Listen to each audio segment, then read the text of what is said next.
to Movie of the Year, the only podcast that has the science and the screaming to unequivocally figure out what the best movie is of any given year. This season is 2002. Before I introduce this week's surprise panelists, know this, that the show is also a game, which I will award points for well-made arguments, cogent thoughts, jokes, and anything else I feel like awarding. The winner will be my best friend for a week, and a thing we dropped that I want to bring back, bring me a basket of blueberry muffins every morning. You hear that, contestants? Thank you. All right, I am Mike.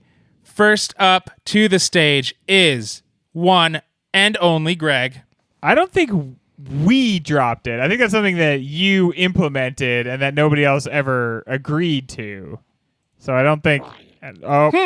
Interesting. Oof. Bad start for the old Gregster. Well, somebody is anti-blueberry muffin. And Ryan. Why? I'm walking past the giant scoreboard on my way out. Thank you, everyone. Thank you for the applause. And it already says 1-0. What happened while I was backstage? Greg decided to spit on the very theory of blueberry muffins, and that even if he's my best friend, he would never bring me a basket of them. You know, my britches? I got a little big for him, if I'm totally honest. But, I mean, we do need to talk about how muffins are not the healthy breakfast that some people think they are, right? Even it's with just, blueberries in them. It's just cake. It's just morning cake. It's delicious morning cake. I'm not eating them because they're healthy. And a basket a day? Yeah. Okay. Yeah. What are you going to bribe your landlord with? Oh, I forgot that we also pay you rent. But it's because I have a landlord, and so I bribed them. And then he's got a landlord, and then it that trickles, person's got and a so landlord. everybody takes a cut on the way up. Man, property owning's a pyramid scheme. It might be, especially if you own if you're in pyramids. Egypt. Good one, Mike. Wow. All right, so now we all understand how the show works. The listeners more than anybody else. Oh, this is one of those shows. I have a question for the two of you. What is your relationship to Insomnia, the condition? Oh, I don't think I've ever gone hardcore. I've definitely dabbled my entire life, but I would never give myself that diagnosis.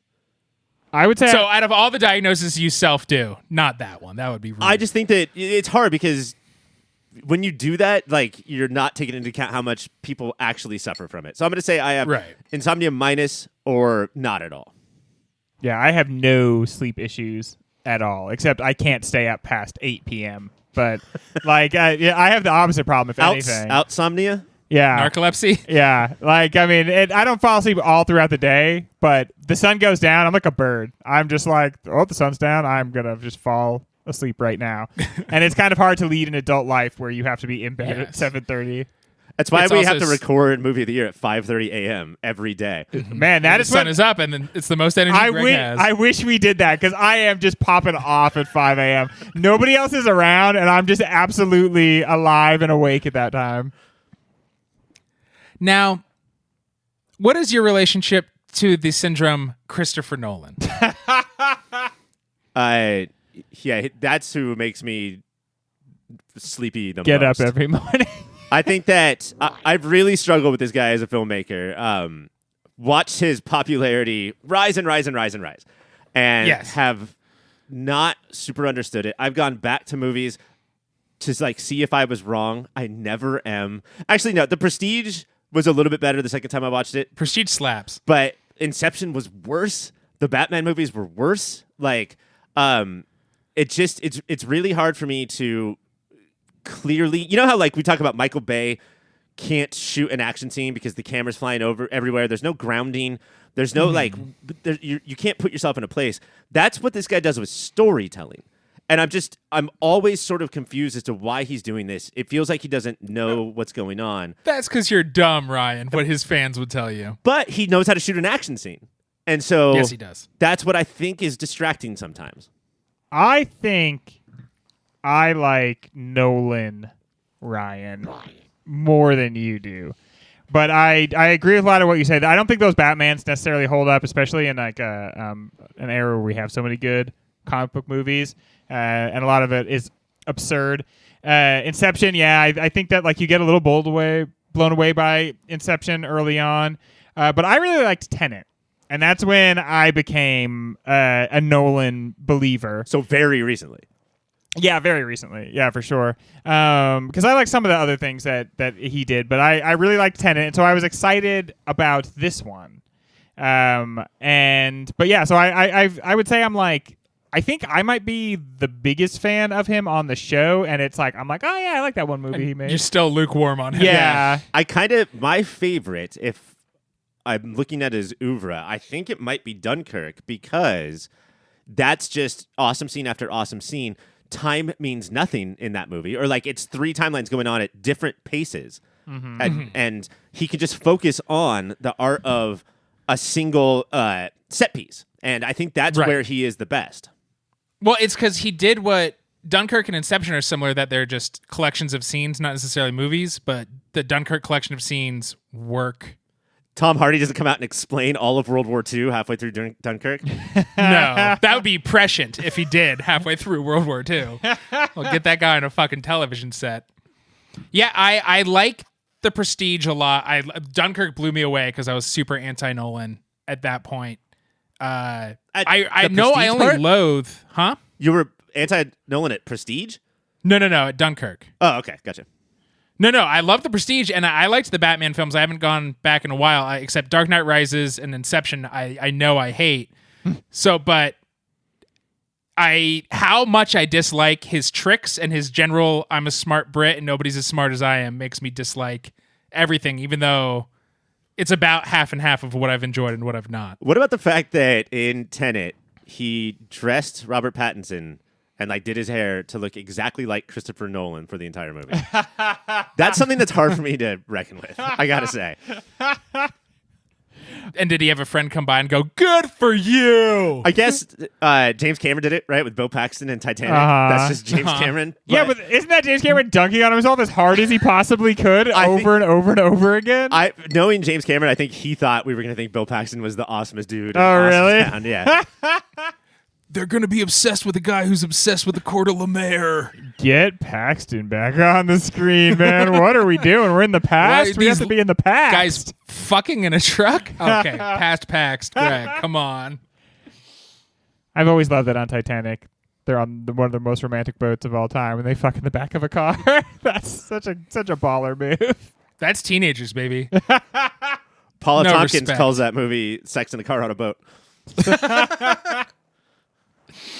Well, so we all came into Insomnia with different relationships. Had anybody seen this before? Yes. This week. Ryan, where does this sit in your Nolan oeuvre appreciation? Before this week, really high, because I appreciated the linear storytelling and How novel.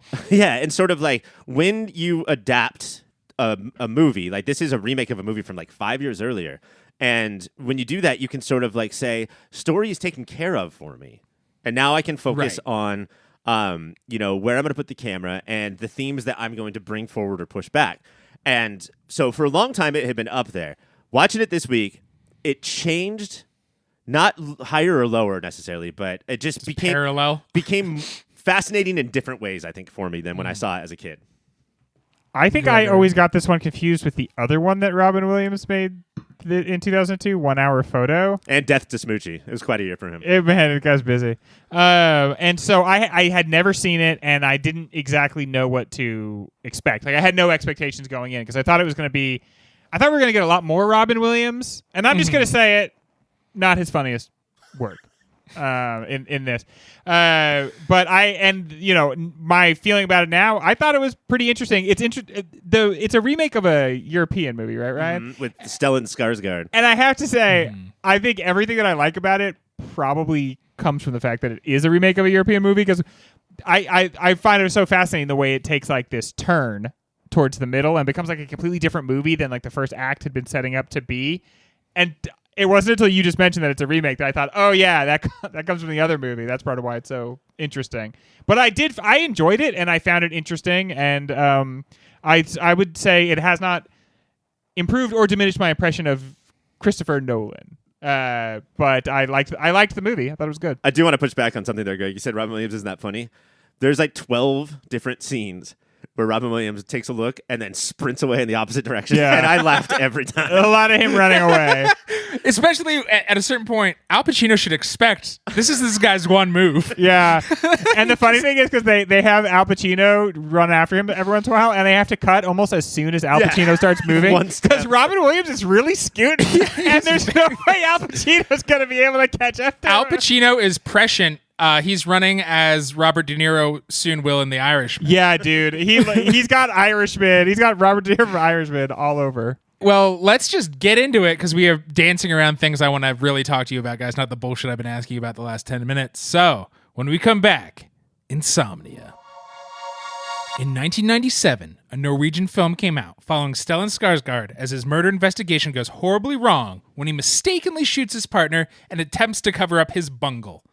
Hot off his psychological thrill Memento, an upcoming British director with some ideas about Batman remade Insomnia, moving the suspense to Alaska with Al Pacino as the grizzled detective who can't get any sleep, Hilary Swank as a rookie cop who looks up to him, and shocking casting of Robin Williams as the killer who has planned it all, and taking out a lot of the bungling. Taste buds, I ask you this. This is the only one of Christopher Nolan's movies that he did not write, and it's often forgotten in his catalog. Rewatching this in between Tenet and Oppenheimer, do we see a vital step in the creation of Nolan we know and have mixed feelings about today? I think that I would love to read. I'm not sure right now that he and his brother did not write Oppenheimer based on Insomnia. Oh, that'd be awesome. I think that Insomnia's script has some cheese to it, has a little bit of slack, but overall I think it's really tight and I think it's really smart. And I think it's the reason I really like the script aspect of this movie is because it's confusing in a really interesting way of what tropes are we falling into the trap of and what tropes are we playing with. And I think it's all very intentional, and Nolan allows him the time to think about that and do that because he didn't write it. Yeah. Yeah, I really think that he's more freed up by this. I think the writing is better, and I think that he directs it better. And I think it's just a little bit more grounded than what he normally goes for, and that helps a lot. But there are, like, some really great lines in this. Like when Al Pacino says, he gives, like, Hilary Swank, like, a lot of advice. And then she goes, "Do you want me to write that down?" And he goes, "No, I'll remember it."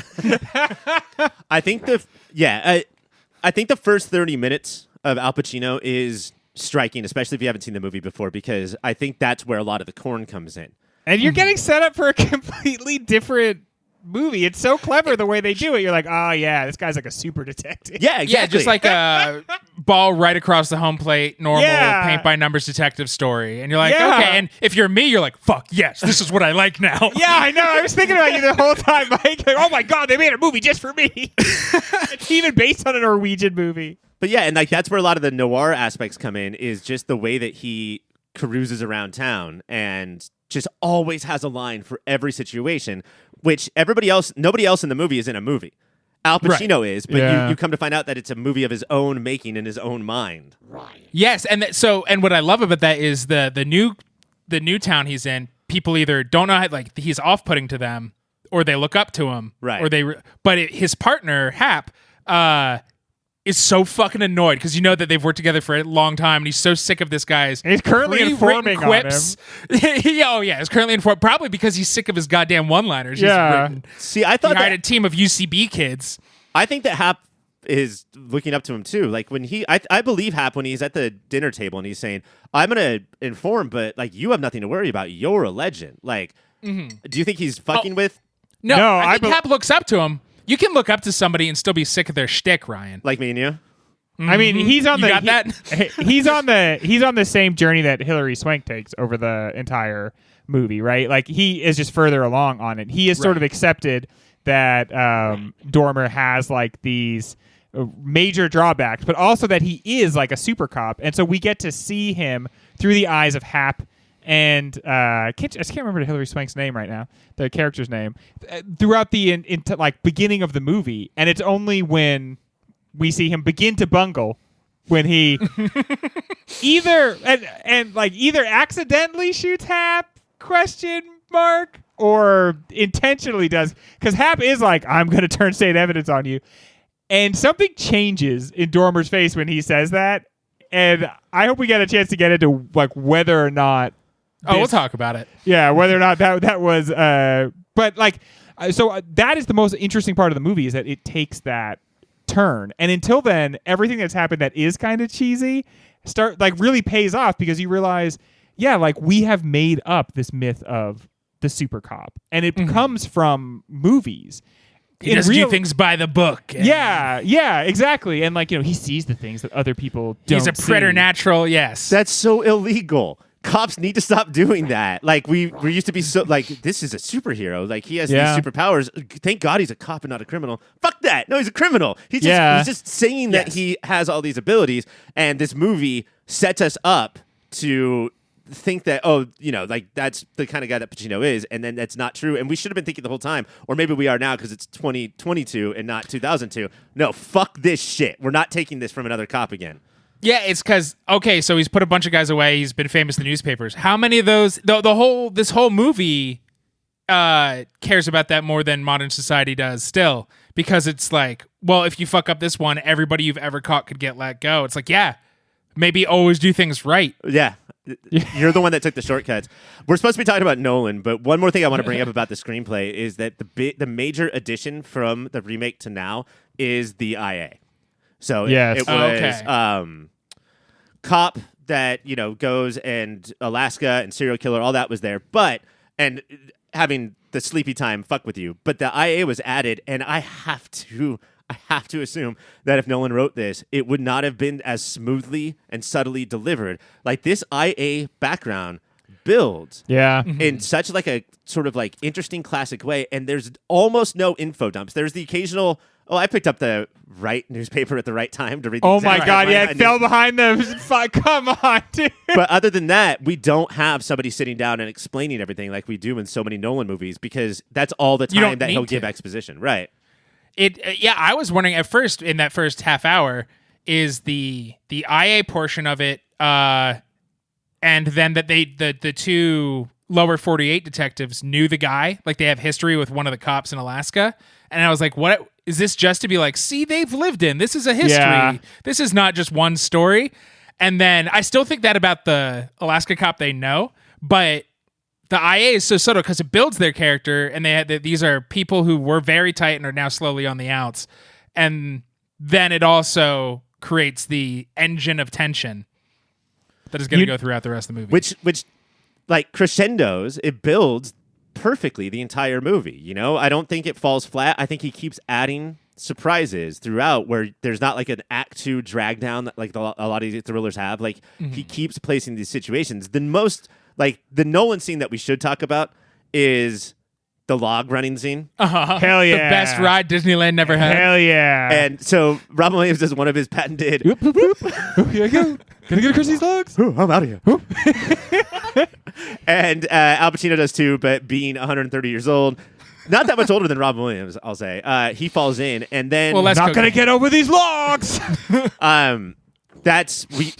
Nolan gets to go off, and he gets to like build a different kind of suspense in one actiony set piece, and it's fucking chest pounding. Like it's a cool, unique it's a cool, unique chase scene, and it does feel like Memento and then Insomnia taught Nolan the wrong lessons about what people liked of what he is good at, and because he at a certain point forgot tropes and forgot like, oh, they love it when I fuck with their head. And it's like, no, man, we like how you're very good at just like tweaking tropes enough to keeping this thing interesting. See, that's a way in which this movie could have gone straight off the rails, and I wonder if he wrote it if it would have, because they're about halfway through the movie, I think there are intimations that maybe like something psychologically weird is happening, or something like almost supernatural is happening, and the movie leans on that as a way of making the audience uncomfortable, but doesn't actually like, nothing supernatural does happen. Nothing like, and so like they keep talking about how he's like, he's going to start hallucinating, but there's not a ton of hallucinations. There's no character that turns out to not be really there. He doesn't, And I think that not doing that stuff was really, really good. It kept the movie grounded and interesting. And I think that there's a chance that Nolan, if he wrote it, would have been like, like I'm gonna make Robin Williams imaginary. Looking at Inception and Dark Knight Rises, and I think to a certain extent Tenet, like he just becomes like Guy Fieri. Like, I'm gonna put sriracha on these mashed potatoes and chocolate sauce, and I'm gonna bamf this up a little bit, green corn, and like And every Forget time, what flavors go together. yeah, and forget like that you would already added a flavor 3 flavors ago. You know, Right. Like you forget that the sriracha's already on there. So what the fuck are we doing? And Dude, this one is just stays in its lane the entire time. There is so Even much when restraint. the people on the screen are not staying in their lane. Yeah, there's some veering. There's so much restraint in this movie, and it starts with Nolan of like the characters keep saying, "Hey, you're going to start hallucinating." So Will Dormer and the audience are afraid of what could be a hallucination. It's the tension that there's tension there. The phone calls that talk about the IA and the tension is the first one he gets is IA, and then it becomes from Robin Williams, and so the phone call becomes its own tension delivery. And so it's just fucking ease back, play in between the beats, man. Yeah. I mean, I think that the biggest thing from Al Pacino, instead of hallucinations, you can tell he's tired because he starts screaming, "Hahu."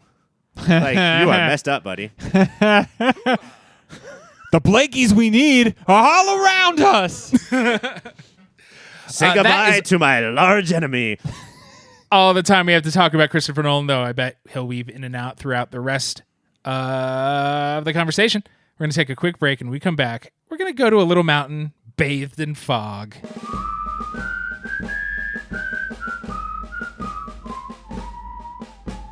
Mount Rushmore! It is, of course, time for one Mount Rushmore visit, where we go to this fog-laden national treasure and build it to a thing of that week. We are not dealing with any specific 2002 item this week. We are dealing with pop culture serial killers of all time. Because maybe, like Greg said, he confused 1 Hour Photo Insomnia. One of our producers who came up with this also confused those two and didn't realize he was a one-off killer. It became pretty, but here's how it works, though. Here's how it works. Remember, Al Pacino's like, his first one so far. There's gonna be more. I mean, I think you can make the case that Al Pacino is a serial killer in this movie. Yeah, That's dude, true. He's killing folks. He's a cop.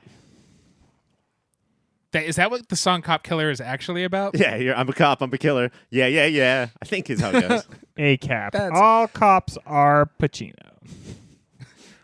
Oh, man, they should be so lucky. All right, so with that in mind, Ryan, take it away. Mike, I think that there's a clear Slammy D, one that we have covered on Movie of the Year. The co-star of a Movie of the Year winner in 1991. Hannibal Lecter has to be the most iconic serial killer in film history. Undeniable. Yeah. And this is just Anthony Hopkins' face, right? We don't need to do a top half Mads Mikkelsen, bottom half Anthony Hopkins. I left side think- Brian. I think what we Cox, should. Brian Cox. I think what we should do is Jim Carrey's face when he puts the chicken skin on his face in Cable Guy. He goes, "Silence of the Lambs." Which every time Silence of the Lambs comes up, I don't think of anything from Silence of the Lambs. I think of the Cable Guy. Are we doing a bad job promoting the show, not telling the podcast world that this is the podcast that has the most Cable Guy references of any podcast? I think we should get that out there. I think people would be interested to know. Listeners. What year is that? I can't wait to finally talk about Cable Guy on this That was show. 95, a year we have not done. 95. And never will. Well, we'll do it right after we do all 42 more movies of 2002. They call 95 the year America graduated from middle school. That's what they call say it. happened. That's We what entered they our say, teenage yeah. years, entered adulthood in 2001. You know how when in movies or TV, when they say the year and then they list 3 things that happened that year? Yeah. In 95, any TV show or movie you watch, it's 1995, and it's just them saying the year Greg graduated middle school 3 times in a row. Well, he did graduate 3 times. It was momentous. It was Memento, bringing it back to where we are. Greg, who do you got right for this mountain? All right. That's rough getting the second pick. But I'm going to go with I did not watch this show myself, but it was very popular. If you say Hannibal, I swear to God. It's is that the same Hannibal? Oh dear. I thought this was a different Hannibal. Oh dear. Okay, well, from the movie Hannibal, but I'm gonna go with Dexter, the serial killer who kills serial killers on the Showtime show Dexter, and I think he's like he's very popular, and people enjoyed the fact that he would like wrap himself in Saran wrap and kill bad guys. Oh my God. I think what they actually enjoy, Greg, is how at the very end he became a lumberjack chopping down logs, just like in this movie they ran on top of. Wow. It all I comes think back it's all together. connected. Yeah. The And Hannibal Killerverse. also laid the groundwork for Dexter because he was like, that sexy serial killer. Is he a good guy, bad guy? He's a bad, good guy. And then Dexter was just like, yeah, but what if you watched him fuck? And he brings you donuts in the morning. Why was he always killing people but never was able to kill his sister Dee Dee? D, get out of my killing room. Get out of my laboratory. I'm serious. And into my You don't wanna pants know that what show happened. in weird places. Yeah, Dexter is right on this mountain. Have I told this story? I had a friend who looked pretty similar to Michael C. Hall, but he did not know his name, so he would introduce to himself to girls at bars and be like, I'm TV's Dexter. And then some girls would be like, what's your name? And he'd be like, I'm TV's Dexter. Sounds like a piece of He was shit. he was a dumb man. All right, Ryan, back to you. I struggled with this one a lot, but it's just too iconic to. It's just like maybe not the classic Hannibal Lecter, sort of the people that we get in the show Mindhunter, that sort of thing. But based on what we think his past is and what we know his present is, I think Norman Bates needs to go on the mountain. Ooh, very good. I think that not only as I don't know if we're doing this of like how good the movies were or how great at killing they were, but I think, No, because Dexter's on here. I think that so many of our serial killer movies are, informed by Psycho. That like so many of our tropes we wouldn't have unless we saw Norman Bates do it first. And it's not just like just the character, like the calmness of the character is something that he sort of gave to all other future killers. Yeah, that is a huge lift. Robin Williams is doing his best Norman Bates of like, hey, man. Very calmly talking about killing I'm somebody. very polite. Also, Anthony Hopkins is on the mountain. Anthony Perkins. Like, what's up with that sounding name? Let's get more Anthony Kins up here. Anthony Kiedis. Not a lot of people know this. But in the movie Point Ding Break, dong, killed all your grandmas. that's only 2. Is that a serial killer? Well, I had 11 grandparents at one point. So. Damn. Whoa, congrats, Are you man. fucking Charlie from the Chocolate Factory? That's Yep, they wonderful. all shared a bed. But they got freaky. Your ofrenda All right. must be overflowing. We only have one more spot open. So, Greg, who's going red on this maybe pile for me? Good golly, Miss Molly. Okay. I'm going to go with Steve Buscemi from Con Air. Woo! Ooh! He has the whole world You in know his how- hands. He's got the horde. I believe Look, he he's drove not through an go- entire state with like a little girl's head on his head. He's not going on the mountain yet. He's in the Okay. maybe pile. But just for being that ballsy, you got that point. Is it just because you know I love that movie? Did you put that because you know I love Con Air? Honestly, because when I was thinking about this, I didn't think of Psycho, which now I'm like kind of reeling that I didn't. He's not even on my list. But honestly, it was like very organic. He was the third person I thought of. I was like, oh yeah, and then of course there's Steve Buscemi from Con Air, and I made myself a little note here which says look up the name of Steve Buscemi's character in Con Air, which I neglected to do. I think it's Beef Stushemi. Beef Stew Shemi. Ryan, Yes. who's your maybe pile? I think that we have to go with it's sort of a different category of movie, maybe closer to Psycho than Silence of the Lambs. But Michael Myers is a fucking serial killer. The guy cannot be stopped. And the reason that I think he's closer to this than maybe other horror quote-unquote monsters is there is actually a lack of supernatural in the Halloween series, believe it or not, or at least the Michael Myers movies. Right. You have to... We're not talking about Season of the Witch here, folks. Yeah, we're not talking about that. And as opposed to somebody else, everybody else, Freddy, Jason, all the classics, it's not in the same category to me. Yeah. But No, they're monsters. yeah, exactly.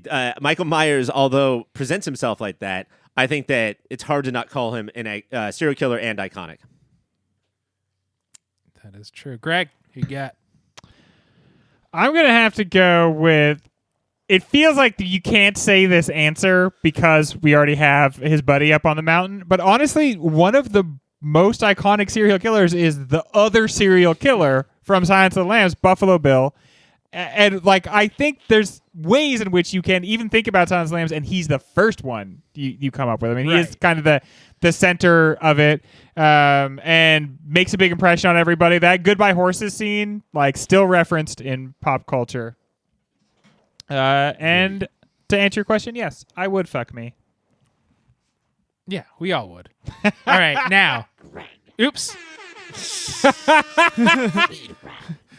Kick out the speed run. Ryan, go. Before he was Rick's little buddy in Casablanca, Peter Lorre played, I think, the first filmed serial killer. Ooh. He was M in the movie M. This was before Omar and the Wire. He was whistling down dark alleyways after the Farmer children. in the Dell? No, it was Night on Bald Mountain. I can't remember, but and it's just the fucking, even though it's from the late 20s, early 30s, the scariest shit that you ever see. Dude, it sounds scary. Greg. Movies went kind of hard back then, huh? Yeah. Because they like really hadn't like sort of gotten that all under. Before this guy Hayes came in and changed it. You know what we should do? We should make all this stuff suck. Boo. Greg. Oh, sorry. Yes. Speed round, Greg. He is supernatural, and I don't know if that counts him out, but the Corinthian from Sandman is such a prolific serial killer that he's like worshipped by other serial killers, and he loves what he does. If this was serial killers Mike wants to fuck, he'd be right up there. No, not the Corinthian, Mike. Come on. Definitely the Corinthian. Oh, no. He's so handsome. Ryan? You got to go. I don't know if this is as important as Con Air, but we'll leave Stewart aside, and we will just go Billy, who from Scream, who organized a town-wide whodunit with murdering teenagers. It's nice that he set up like a giant escape room style thing for everybody for his little town. And Greg, last of the speed round. Black Hood, Hal from Riverdale. Do you get any more iconic than seasons after seasons of who is the Black Hood? Oh, it's Betty's dad. Can I do one more, Mike? Sure. Michael Rooker, you may know as Yondu, in the early 90s, was in a movie called Henry, Portrait of a Serial Killer. Oh, yeah. Very low budget, very disgusting. Sort of put him on the map. It's the part he was born to play, and you get that when you see people around him. Like, he's not that different than Henry. Yeah. He's very disgusting. He's very low budget. Your pop culture serial killers of, I was going to say 2002, but no, of all time are Hannibal Lecter, Dexter Laboratory, Norman Bates, and my secret special one did get called out. Billy Loomis with a little tumor of stew next to him. Look, there are other ones that maybe are more iconic, but we're bringing up Scream and it's me. It's fucking on here. Because, Mike Myers is probably a good one. And I do like that there are no supernatural powers for serial killers. Okay. We're in the real world, goddammit. We're going to take a quick break. When we come back, more Insomnia. Taste buds, how important is the setting to the film? Not just that it takes place in Alaska, but also how the sun never sets, how it's obvious the sun isn't helping Dormer's insomnia, but what else is going on with this non-lower 48? First of all, I think that's the worst part of the movie. I know that we love Maura Tierney, but The phrase? that they walk into her hotel or whatever, and she's like, "Oh, the lower 48." Like, that's not a fucking phrase that you say. Well, I you've have to never say been to that Alaska, so maybe it is. maybe it's because they shot the movie in Canada, but like it feels like the makers of the movie know that there's something distinctive about Alaska and Alaskans, and then they're like, but we don't know what that is, and we don't want to ask them, and so they just try to guess at it, and nobody in the movie seems like somebody from Alaska. Like, if you watch these reality shows where people Crab are hunters. like, yeah, like, there's an earthiness to Alaskan folk, a sort of gaunt, faraway look, maybe in the eye, a sort of a dirt patch on the cheek here or there that really, like, I didn't feel conveyed in this movie. The countryside looks beautiful. Canada, like, standing in for Alaska, looks amazing, and I do think Nolan, like, is like, okay, we're gonna get some epic shots of this scenery, and then juxtapose that against, like, the very human struggle, and, like, and I think that really works. But in many ways, it just didn't feel Alaska at all to me. And I'll tell you one, in the real Night Mute Alaska, that is like a 96% indigenous community. Alaska, like, there is that element to Alaska. And I think in this movie, there's one character, one of the cops kind of standing in the sort of in the background. background, yeah. Yeah, and it's like, okay, this is re-envisioned as a completely white space. And so then that is another way. I only bring it up because that's another way in which this doesn't feel like Alaska while, like, supposing to rely on the fact that it's in Alaska to get some extra angle. I didn't feel it. It didn't connect on that level for me. Hilary Swank is in a new ABC show called Alaska Daily. Okay, so she's back. is. I Is feel that like, how she got cast? except for the fact that Let's not step on some speed round questions, guys. except for the fact that she looks very Hollywood in this, I thought she did a good job of like seeming like the kind of dork who would come from not a big city so area. far Greg has said Alaskans are dirty, earthy, which just means dirty. They have dirt on their cheeks, on their faces. They're dirt. weirdos. They smell. Far away this is how looks. Greg said this. Far away looks. Yeah. And dorks. Dorks, yeah, big dorks. So hey, Alaskan fans, sorry for Greg's opinions. They do not stand in for all of us. Honestly, try I'm to- so far away from Alaska. I don't think anybody could get to me. I mean, yes. So you're saying they have no mode of transportation? Except for these weird planes that land on the ocean. That I would never logs. get in. Those planes look worse than like a local carnival ride. Yes. I think that the most interesting part of Alaska or Canada, which is regardless of where it was shot, is just gorgeous the entire Yes. time. And There's one particular waterfall that it's like, shut up. How is that just like beside the road? Get out of here. I became Fuck Christian in that you. moment. Yeah, seriously. Okay, I see the wonder of the Lord. And I think Nolan does a good job of showing us parts of it without ever like going so long. Sometimes when people shoot on location, it's nonstop shots of the shit. I only care so much. Hear that, Terrence Malick? I think the reason why the setting is so great is because it's almost like another director's challenge of I'm going to make a film noir, but take away the most important aspect of film noir. Like it literally means black film, right? Or dark film. And I'm going to blow it up, which is sort of like what Ari Aster did 20 years later when he said, I'm going to make a horror movie, but I'm going to do it bright as fuck. And Chris Nolan was doing it in 2002. I think that he's like, this is going to handcuff me. It's not going to be as scary. It's like I'm not going to be able to hide as much in the shadows, but I'll pump in some fog, though. like a film noir, when we get to the darker rooms, like Robin Williams' apartment or the foggy crevice that they're in, there's that much more impact. Or say underwater. Those are impactful, and then also like I feel like the constrictions made him more inventive and had to make all those different tension engines that are sprinkled throughout the movie, and that when it's always bright and you can see literally everything, that's also pretty horror inspiring at times as well. Yeah, because like he fights against the brightness, and then I think we get a clue that like almost 3/4 of the way through that like we are being presented the brightness in the same way that he's experiencing it, but that's maybe not an objective marker. Like he is like throwing blankets and in front of the window, and Mara's here, and he's like, it's actually not that bright in here. Yeah, she's Yeah, like, but it's she's dark, from and then she Alaska. turns on the light and shows how dark. She's the not room from has been. Alaska, Ryan. She's running from something in Alaska. Which all of them are, just like what Greg said. They're all dirtbags. But yeah, a trick, if you're sharing rooms, put a fucking shirt on your face, stupid Will Dormer. But yeah, I do think that ultimately that is not the point. It's just like in these darker movies, when they're trying to find the light, we're just flipping that. And so trying to find the darkness. And I mean, he is running from something. I think he believes that if he can fully be in the dark, then he can hide. And but he needs to fully be in the light. And all of his issues will go away somehow. He knows they won't, in front brain, but in the back of his brain, if he can just Lizard brain. hide, like that's the reason why he took this job, right? Like this is the lay low for a while and hope everything Yeah, go blows far over. away. Nobody knows you here. You can be a hero cop here. Like he so clearly has an ego. Well, What yeah, is it? that's Think why he about all puts the on a get little show, right? That's why Yeah. he like. I'm gonna do feats of copdom right in front of everybody, and it works. That's the thing. That's why the beginning of the movie is very artful, because it works on the viewer. Even if you're like, this is kind of cheesy, you can feel being impressed with him. Yeah, and I mean, you almost, if you're Will Dormer, you almost set up Nikki Cat as a ringer. Nikki Cat is the guy who was in charge of the case, who's just like, Oh yeah. well, that's in the report. I already knew that.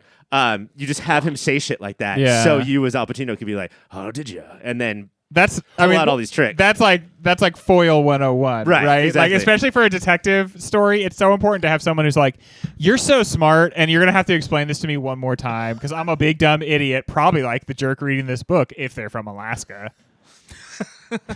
But the guy, the mustache, right? Cop mustache. Yeah. Yes, yeah, He's the right- guy who's like, "We shouldn't be here. We shouldn't be asking these questions." And how they flip, and by the end, when he's like, "Hey man, chill out. You're fucking going nuts on this teacher guy." Like you're like, Yeah. "Yeah, he is doing it by the book." Hey, wait for the. Yeah, like you go and like, yeah, he's annoying. Listen to the hero Yeah. cop. By the end, you're like, yeah, there's rules for a reason. And let's listen to Mustache more often. Does he say gross shit in front of his female coworker? Yes, but then does he apologize? Hey, sorry Yes, about he does. that. Hey, with a little pat on the tush. hey, you're good. You're a good kid. You're a good kid. They look like the same age. Nicky Yeah. Cat it's always a good time. Maybe not in this movie, but in almost every movie he's in, like he just delivers an incredible 5 or 6 minutes. There's that Soderbergh movie, The Limey, that he's amazing in. He's the guy Is he in the Sin- titular Limey? No, he's the guy in Sin City who like gets shot or gets an arrow through the chest, and everybody runs out of the room, and he just stands there looking around like, "What's with this arrow?" Hey, that's not supposed to be there. I felt he was definitely another one who like just didn't read very Alaska to me. You know? Oh, see, I felt the opposite. When you were saying people didn't, he's one who I think did the most. Like, I could imagine him on those fisher boats. Yeah, And he's just like angry at everything for no reason except that you chose to be born in Alaska. running from Or a dark ran secret. from something. Yeah, either way. How about the name of the town? That's such a baller name. That's the real name of it. Night Mute. So that's First a of all, real, okay, that that's made an me roll my eyes a lot, but that's a real name. Yeah, and I mean, you can still roll your eyes because clearly they looked at the name of the town and they were like, "Oh, that's so cool! That's exactly what we need for this." So it's like it's almost as hammy as if they had named it. Without No, even it's not. considering, The fact that it's real is fine. but they never at any point in the movie never mentioned Jonathan Nightmute, the man who founded the town. So without his Well- history, is this even a real movie? Some say he's still up in that mansion. Do you watching need the him. history of Hello? every town, of every movie you see? Yes, I do. is that so much to ask for? Man. We're gonna watch a movie. Might as well learn about a nice little town. Oh, why isn't there a Dan Carlin companion podcast all about the fucking town here? Idiots. He does hardcore history. Know your podcasts. Open a book. Open a a book. goddamn book and listen One to a time, podcast. would you? Please. I think we've drilled this well enough.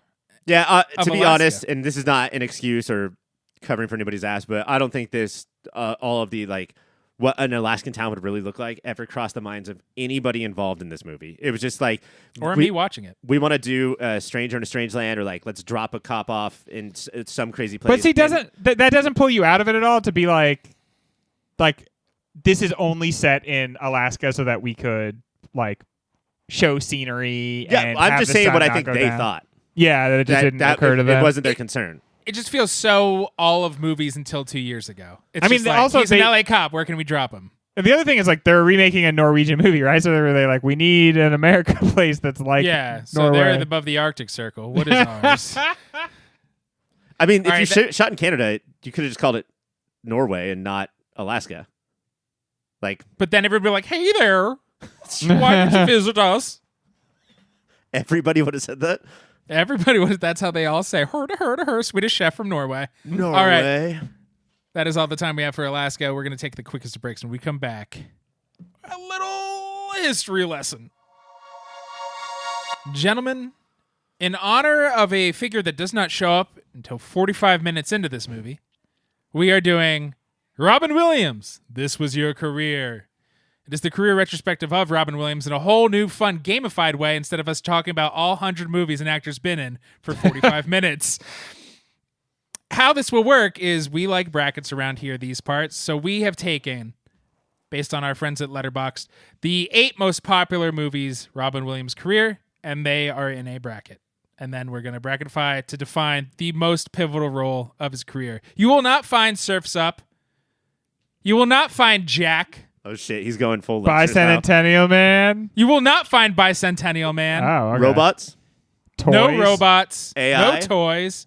No AI. Who is he in AI? He was the blue wizard that came out Like you give him $1 but and that he gives does you not information. count. That should not be as like, oh, look at his career. You will not find the king of thieves. You will find real roles that are meaty and good and germane to this man's career. Everybody understand? I think I get it, Mike. Ryan. The part that I don't get is that you said this will not take 45 minutes. It's just the three of us doing an 8-team bracket. Yeah, that's Fuck true. you, dude. But it's talking about 8 movies instead of 50 movies. That's true. Now, Ryan, Yes. the listeners are begging to know, how many movies did you watch in preparation for this? I watched Carlito's Way and I watched Serpico again. Because fuck you, Mike. All right. Try this, not that time. Battle 1, Round 1. Dead Poet Society versus Good Morning Vietnam. Okay, so the fact that I hate a movie shouldn't matter here, right? No. You hate many movies, right? Yeah, you say you love movies, but you hate more movies than you love. I wish that was true. To me, the Dead Poet Society is such a fucking fake, string pulling piece of bullshit. He is iconic because he got on top of desks and he, as far as I know, originated the fucking pull the pages out of your textbook thing that I bet professors still do to this day. He's ruined so many textbooks. And frankly, he's ruined students' expectations of what teachers are capable of doing. I don't have the knees to jump up on top of desks. No, you try and you slip a little because a fucking slimy ass snot nosed kid had their lemon juice there, and then you're falling, you're hurting your back and your knees all the way down. Then I'm a dead poet. Oh, Captain, my captain. So you hate that one. How do you feel about Good Morning Vietnam? If we're going to be honest, I think he's been gone long enough. There's a large part of Robin Williams' career where I found him hard to handle.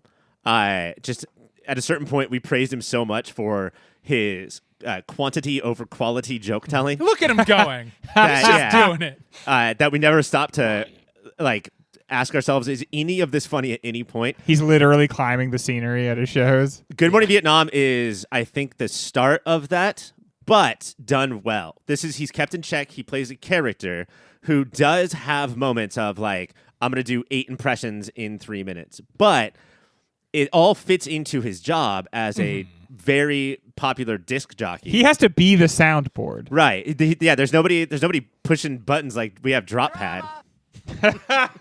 Shut the fuck up, Drop Pad. I really like this movie, and I think it's a really great star-making role for him. That's a classic right there. Drop Pad, I swear to God. That's a classic right there. And versus these two, so these were the threads that would go throughout his career. So there's like the Mile a Minute Robin Williams, Too Goofy, and then Dead Poet Society, I do think begat Jack, begat Patch Adams. Good Will he's Hunting. like, oh, I can be saccharine and people like it. Oh, What Dreams May Come. Like he played against What dreams? type. What dreams? Wet dreams will come. What dreams will come, for sure. What happened there? Are we writers for Mad Magazine? You wish. And those are both of those Robin Williams are describing have some really down moments. I think that this is Jack is a Francis Ford Coppola movie that is absolute trash. But I think that Dead Poet Society is the down one. I think Good Morning Vietnam, and it's still remembered. Like when it's one of those movies where you go to say the title, you have to say it in a different way because of how iconically he says it in the movie. That's something. Everybody. Good Morning Vietnam, like that, right? You're thinking of Cookie Crisp, the movie. Okay, yeah. I was just going to say, everybody is showing the level of restraint Robin Williams shows in Insomnia by just saying it normally. And then Greg had to just fucking I just want dog it up. I want to point out for the listeners, Greg's bottom jaw, chin hit the ground. And his tongue rolled all the way out. It was impressive. I have to say, my dad was in Vietnam, and he said there were some mornings where if it weren't for that show, they would have slept through the war entirely. Gets a point for his dad's weird story. That radio show would come on, they'd be like, guys, we got a war. Get out. Okay. It is time to vote. Ryan, it's clear where you're going, right? Yes. Greg? I am going to also say Good Morning Vietnam because of that stuff I said at the end. Love it. Good Morning Vietnam moves on. Your next battle is Good Will Hunting versus Bad Will Hooking. We've covered both of these movies. Good Will Hunting. One he won an Oscar for, which in these parts means bad. The other one's fucking Hook, which can go fuck itself forever. Didn't we have so much fun watching Hook? Was that a clip of us having fun? Yeah. Yeah, We that were was us just watching Hook. Feeling really enthusiastic. That was Why a did watch we along, clap wasn't and it? cheer the entire time? Because Rufio did a backflip. yeah. Hook. Woo. Should we watch more movies like people watch sports? Yes. I think he's the best part about Good Will Hunting. I think Yep. that he rises above what seems now to be a little bit of a amateur script. Yeah. Not to shit on Matt and Ben too much, our heroes. But yeah, I would rather have a hook in my ass than watch Hook on my ass. Hard You'd to rather stand. Yeah, that's a hard to wordplay. argue with that. Okay, it's not even about the movie. Is he good in Hook? Is that an iconic performance of his? Well, depending on who you ask, and it depends on what definition of is Ryan. Because I think there's a generation of people who'd say yes, he is great, and yes, it is iconic. I love Hook. I'm not one of those people necessarily. Yeah. I don't People think who anyone on love this Hook, show. they love Rufio Yes. and Hook. And if you're us, Shmee. I love Shmee. Yeah. Nobody Shmee. gives a shit about Robin Williams in that movie. Yeah, he's entertaining. actually he's a big downer in it, and they kind of were going for that, but that's Yeah. awful. And then he becomes Peter Pan like, and it's like it's too late, man. And You also, sucked all he's the a energy different out the version of place. Downer. Once he's Yeah. Peter Pan, you're like, yeah, he's like, now he doesn't remember he has kids, and he's being a bad dad in a new Yeah, way. he's fully zooted as Peter Pan. He's way more like '80s Robin Williams. The hair's all over the place. Whew. So, Good Will Hunting moves on. Probably, gentlemen? yeah, that's probably what it's All gonna be. Good Will Hunting moves on. Okay, here's a fun one. And another one where somebody learned how to harness the Robin Williams of it all. It is Disney's Aladdin versus Nolan's Insomnia. I mean, we're going to talk about Robin Williams more in depth. I don't know how memorable or iconic. It's memorable, but like this did not change his career like fucking Aladdin did. No. That Aladdin was the like video game speed boost in the race of his career where like people are like, oh yeah, remember what he does? And he did it again in Fern Gully. Some say even better. Nobody says that. My name is Betty. My logic is erratic. Yeah, I mean I think he's really good in Insomnia. I think he's very, very interesting, and there's like a lot beneath the surface. But that's a tough draw, the Aladdin performance. Yeah. Especially, and this shouldn't come in, but especially the age we all are and when it came out. I think Yeah. it's hard to not. And give it feels Aladdin a lot of like credit. I'm sure it's not. It's been a while since I've seen Aladdin, but it feels like that performance was all killer, no filler. Yeah, I do think that the problem with Aladdin is the performances that he gave after Aladdin. Yeah. Where he was more unharnessed. But I think in Aladdin, they really did cut a lot of the fat, or the fat is funnier because it's animated. I heard that they recorded him love first and animated animated fat. around him live. So they were just drawing so fast. Very fast. They all got carpal tunnel that day. All right, so Aladdin moves on. Aladdin, yeah. Your Or final battle of round one is Jumanji versus Mrs. Doubtfire. Now, this battle makes sense to me. This is like the same era, big, bombastic. I feel like he makes the same exact noise in both of these movies. They're like, what year is it? And yeah, the Mrs. Doubtfire noise. And in both, he says it was a run by Fruiting.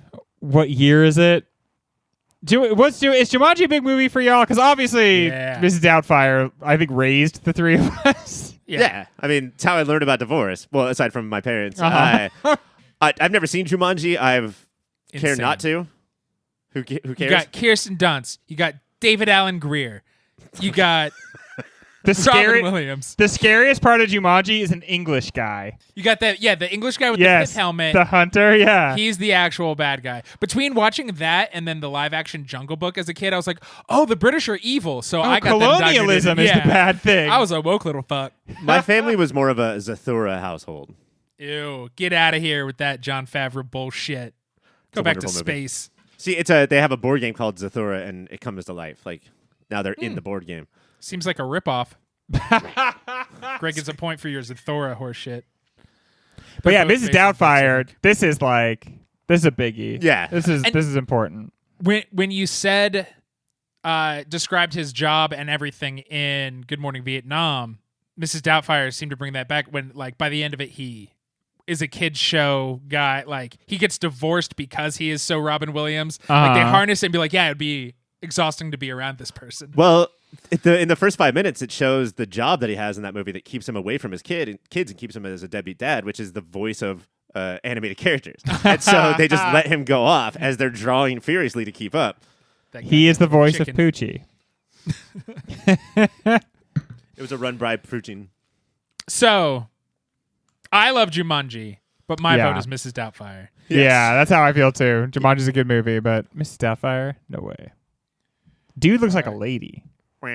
Well, and they wrote that song for this movie, yes? Correct. All right, next up, it is Good Morning Vietnam versus Good Will Hunting. Goodwill Vietnam. Two good movies. Goodwill Vietnam. Goodwill Hunting for me, for sure. I mean, that, like, it's not your fault. It's fun to make fun of that scene, I think, or, like, to act like you're too cool for it. But, man, when that scene's on, it's going to get you. You're going to feel it. We have the Carlton Fisk home run Yes, story. dude. There's the... Finally, somebody made baseball interesting. There's the if you talk about my wife again, I'll fucking kick Yes, you. yes, I love Man, that and scene. yet when Will Smith pays complete homage to that right on the stage, the Maybe it's Academy because one of Awards. them's white.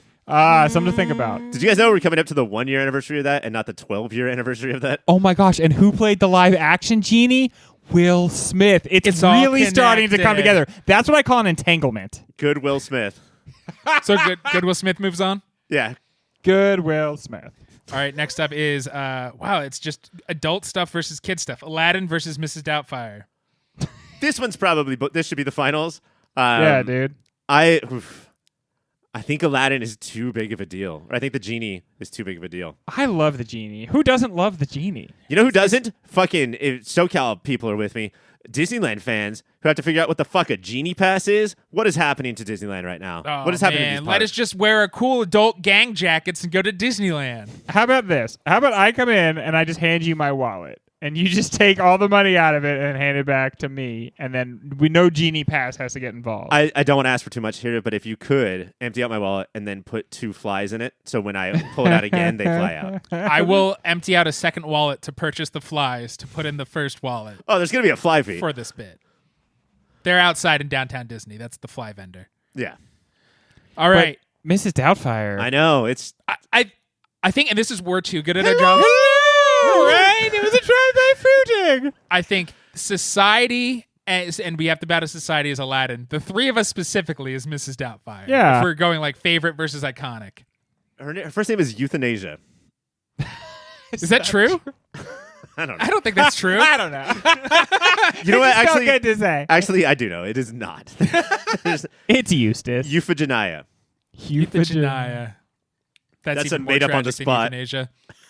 And I mean, the name Doubtfire comes from like, it was like a headline where it's like police Doubtfire was caused by. Yeah. Yeah. One of those like shifty eyes. Lamp's in front of me. Foot's in front of me. I'm Mr. Lampfoot. There's a bird there. Robin. There's a John Williams over there conducting. Robin Williams. That's it. All right. So what we have to vote. I unfortunately will vote for Aladdin. I'm going to be Mrs. Doubtfire. I am emphatically voting for Aladdin. All right. The finals. And I think I know how this is going to go. It's Not Your Fault versus You Got a Friend in Me. It's Good Will Smithing versus Aladdin. You're singing the song from Toy Story. Friend Like Me is from That's what Aladdin. I said. No, you said you got a friend in me. You got a friend in me. You got a friend in me. Do you know, the other day I told my wife that she has the same birthday as Randy Newman, and she did not give a shit. What? I know. Okay. Damn. So you know how you Guy's gotta wake her up stacking every Oscars. You think you'd want to know? blast Randy Newman every morning on her birthday. I was like, he's an EGOT, and you're just an ego, T. Ryan. Wow. That was generous. That was generous. I was like, I'm interested to see how this is going to go. Her And name you starts got with T. It's a perfect joke. Tiffany. So where are we going? Um, Aladdin? yeah, I just think that like this is the Robin Williams that we know and love. I mean, it's weird that it's cell animation, but this is it. Like, I think that this is most of his tribute, if you were to make one for him, is going to be the genie. Yeah. But I think we need to honor his performance in Good Will Hunting, and that's why it's going to get my vote, because this shows. I mean, he's kind of doing what we expect him to do in Aladdin, but in Good Will Hunting, he's really giving us like a higher gear than we've ever seen before. Because like he dipped in and out of serious stuff for a long time. He was in World According to Garp like way back, but this was like, I don't know, a completely different level than we had seen. I will agree with you that, Greg, and see you're honoring, but if we're saying what defines a career, it's got to be Aladdin, and Ryan voted with me, so he'll get that point because I can remember how this one gets points. So Robin Williams, that was your career. We're going to take a quick break. What? That was your entire life, Robin Williams. How long has he been gone now? 5 years? 10 years? How long has Zelda had to tell people to shut the fuck up on Twitter?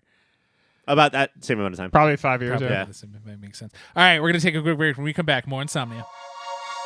Taste buds, casting Pacino and Williams in the same movie is dangerous for your budget. All of your scenery might get chewed. And then on top of it, there's Swank, also known to swing for the performing fences. How does the cast do it staying focused without gibbering hoo-haws, celebrity impressions, and weird accents at each other? I mean, that's another thing that we didn't talk about in the Nolan, when we were talking about in the Nolan segment, is this is the most control I've ever seen him with actors. A lot of times he'll cast people like Tom Hardy who are so subtle you cannot understand a single word they say, or they have That's a mask subtle. on. But this is, I was so impressed by both of these performances. Like, and I want to start with Pacino because if they probably didn't film this in order. And if you're just pitched this movie, like Al Pacino goes through Insomnia and he gets crazier and crazier, you're like, oh, no, I'm not watching that. I'm not watching him bounce off the fucking walls, dude. But this is so good because he's quiet. He gets quieter and quieter. He gets so fucking sleepy in this movie. Like, did it make you guys sleepy? I was riveted. Yes. I enjoyed every moment of it, but I was getting sleepy just staring at his face. and he again, I agree with Ryan. He brings it in really subtly, but by the end of this movie, every time he's not talking, his eyes just like drift to the center of his gaze and then completely unfocused. And he really builds it up slowly so that at moments you almost forget that he is like suffering from insomnia. Right. But near the end, he is completely looped. I think that's so scary, too, to tell an actor. Even one with like this resume. This guy was in Carlito's Way and Serpico. That like when you tell an actor to do this, I feel like they're going to figure out ways to ham it up. You know, to like be like, I'm so tired, but he doesn't. Like Greg said, he doesn't. Need 40 with his winks. eyes. Where's my night hat and my lantern? Yeah, like him sitting at the table at the bar in one of the final scenes of the movie, where everyone is, all the cops are drinking and like making fun. Yeah, and like Greg said, if he's not talking, like he's gone. I've had this experience with being tired. Is that if you're not moving forward, you are falling behind. And like Nolan does a good job there with like the sound and everything too, because like there's a way audio sounds when the audience is supposed to be paying attention to it, and then there's a way that it sounds when it's background. And there are clearly people addressing him in that scene, and yet it all sounds very background and like you're sitting at the bottom of a big cup or something. Yeah, like or underwater again, and he'll look over and he'll like try to shoo away things that aren't there. But again, in a subtle, non-Pacino way. And as for Robin Williams, take all the energy you see in a Robin Williams performance and imagine that was going on inside a character who was remaining very calm and controlled on the outside for the most part.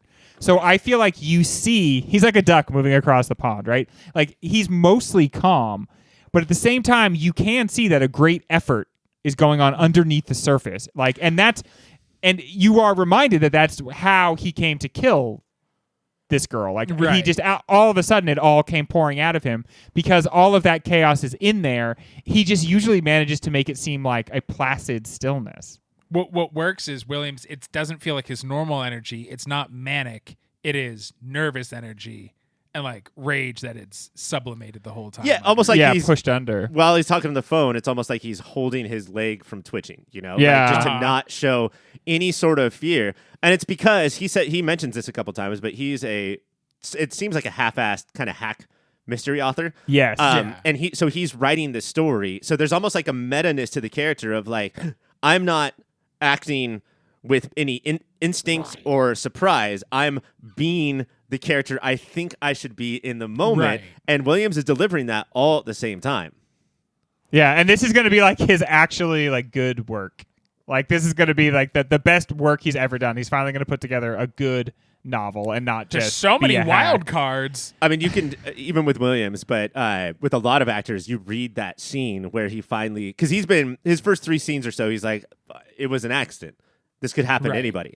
And then when we finally hear what happened, and it's not an accident, he's a fucking psychopath.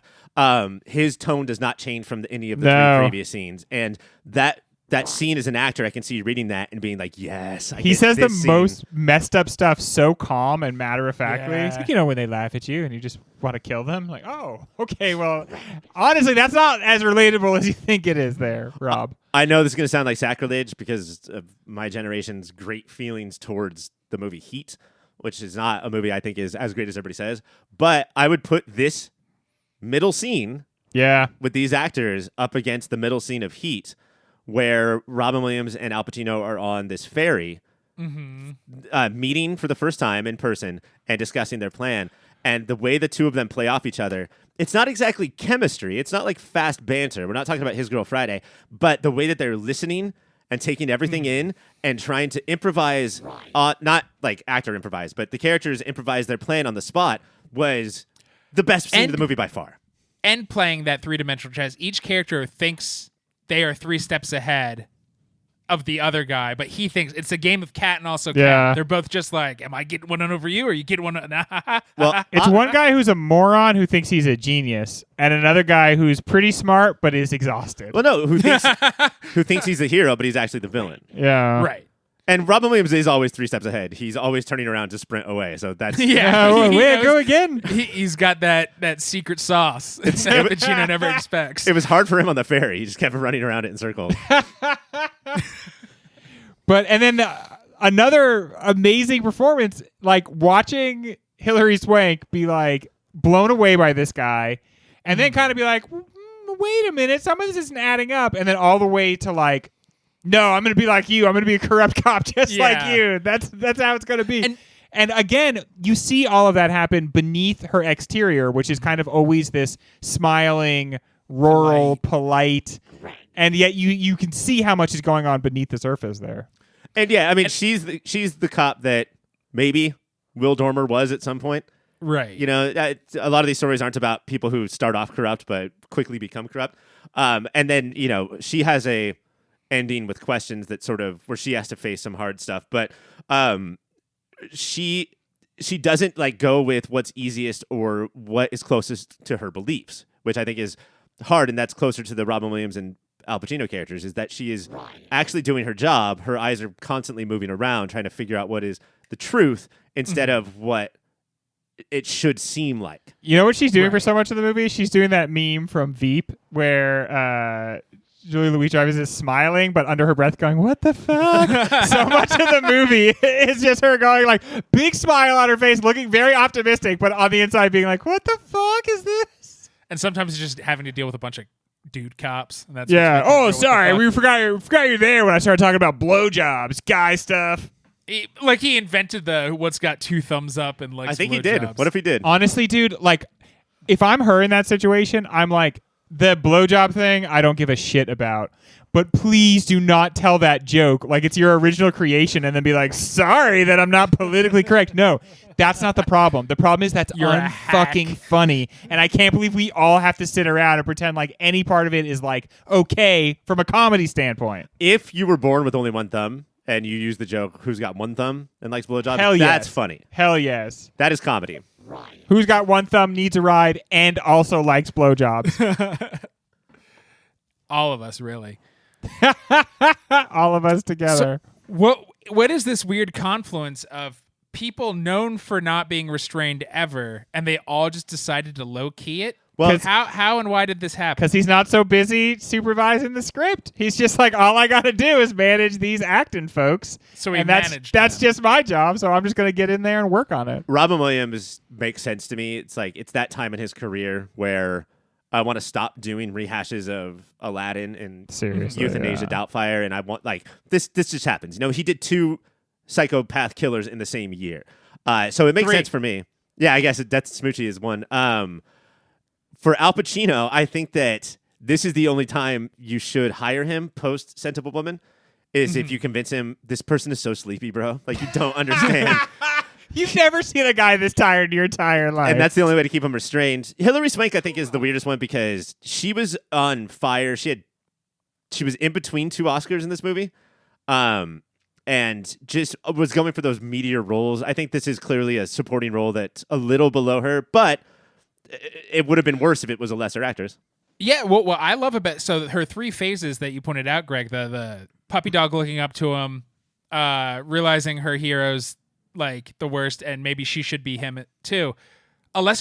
She played this all so real and not big and broad and like theater 101. Broad.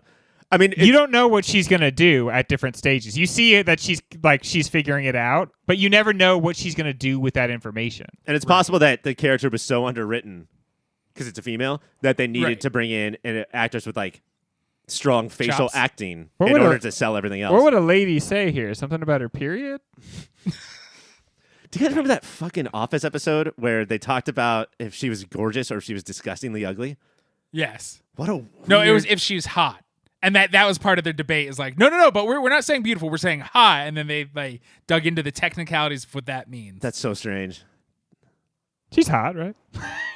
I don't want to do this now, Greg.